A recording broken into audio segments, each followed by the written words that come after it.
Alors Valentin, comment tu te sens après ta folle saison 2025, 92 matchs joués en simple, si je me trompe pas, et comment se passe la prépa pour 2026? Bah écoute, avant de partir en vacances, fatigué, mais heureux d'avoir sorti une saison très positive, vraiment qui restera gravée dans- voilà, en moi pendant longtemps. Voilà, il y a eu beaucoup de premières fois cette année. Première fois dans un tableau final de Grand Chelem. Première fois où je passe un tour dans un premier tour de Grand Chelem. Première fois que je fais 5-7. Ouais, il y a eu beaucoup de premières fois cette année. Donc voilà, je suis très content d'avoir fini cette saison vraiment de la meilleure des manières. Surtout sur la tournée chinoise, avec première finale sur le circuit principal. Voilà, et puis je suis rentré de vacances il y a 3 semaines.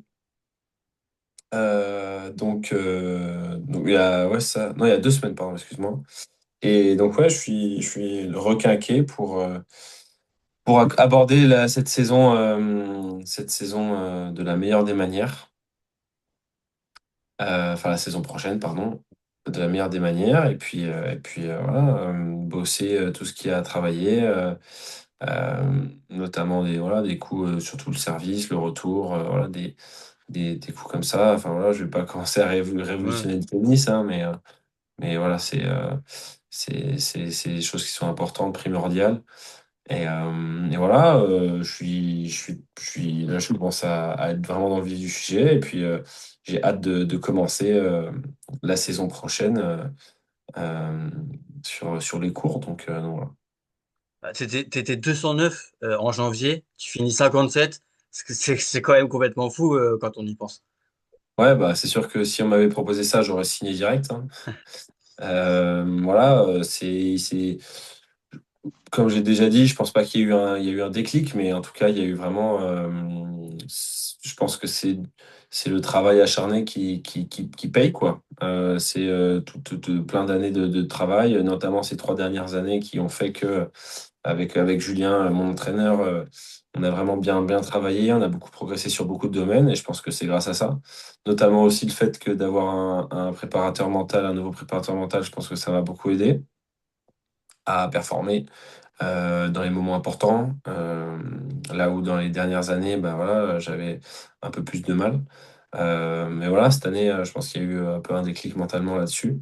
Mais après, enfin, en tout cas, mon entraîneur, il n'était pas plus surpris que ça, que je performe comme ça, parce que c'est vrai qu'avec tout l'investissement derrière et tout le travail fourni, bah, fait qu'à un moment donné, voilà, à un moment donné, tu as des résultats qui viennent, que ce soit plus tôt ou moins tôt, ou voilà, ou plus tard dans l'année, mais voilà, on est juste super heureux de cette saison. Et puis voilà, on regarde en avant et on a hâte d'aborder cette saison 2026. Alors à Hangzhou, tu bats Roublev, c'est ton premier top 15. La semaine est folle, même la finale. À la fin, tu étais ému, en évoquant notamment ton parcours. Euh, Qu'est-ce qui a fait que tu étais ému à ce point-là? C'est les sacrifices qui reviennent un peu à l'esprit. Ouais, bien C'était ça sûr. vraiment?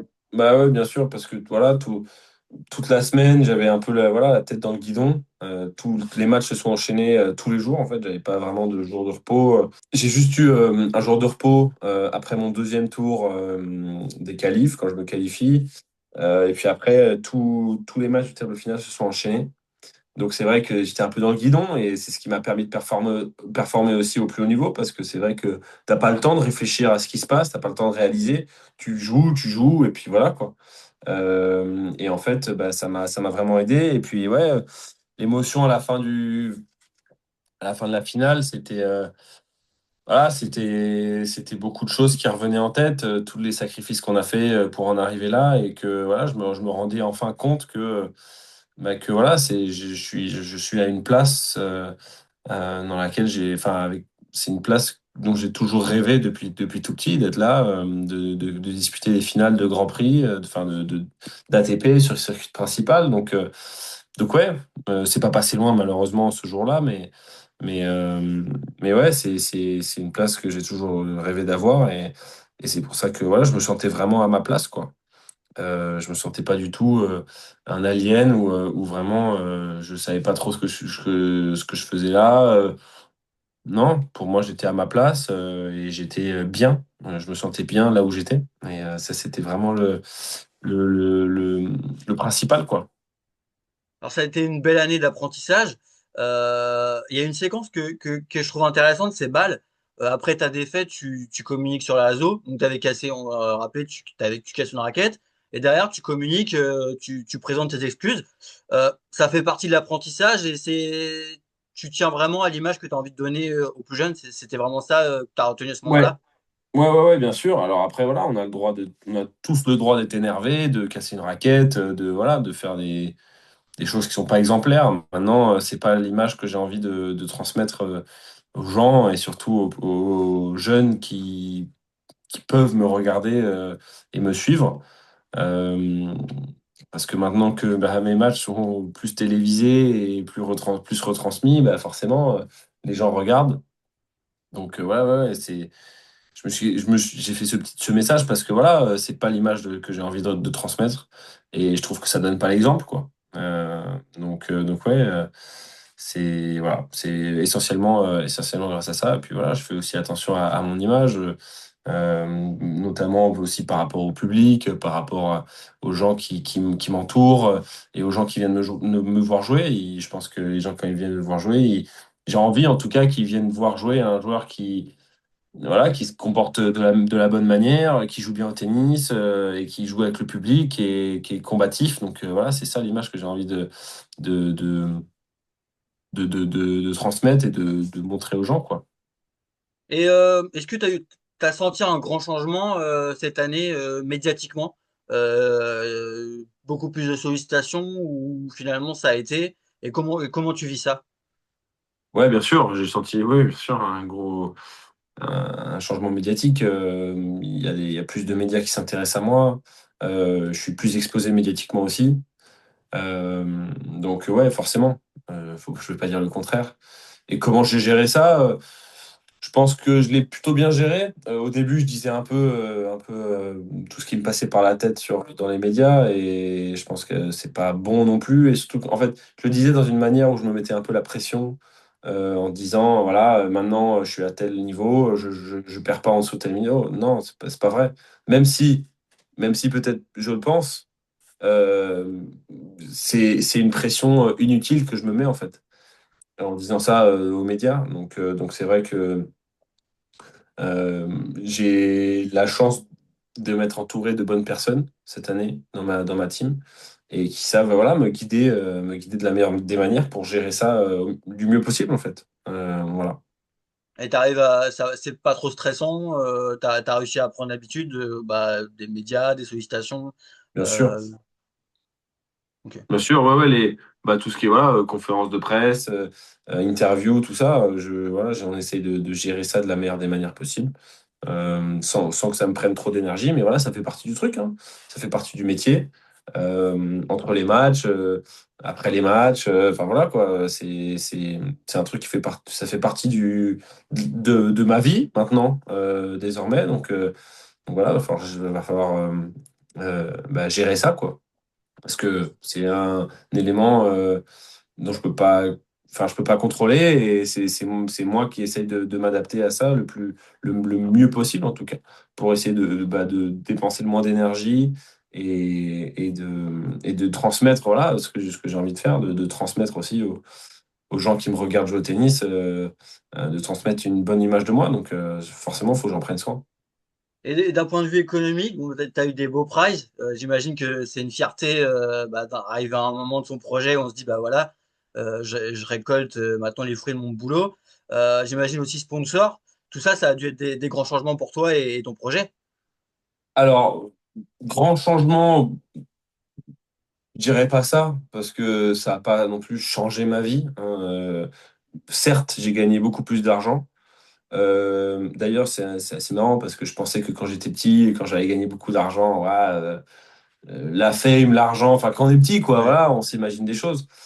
Et au final, bah, ça m'a pas du tout changé, hein. Je suis le même mec que l'année dernière, qu'il y a 2 ans. Je suis le même mec, voilà, je suis affamé, j'ai envie de performer, j'ai envie d'aller chercher voilà, des plus gros joueurs, des titres. Enfin, voilà, j'ai toujours cette hargne. Mais ouais, en fait, surtout l'entourage qui fait du bien aussi. Bien s'entourer, ça contribue à garder les pieds sur terre, même si on gagne beaucoup d'argent.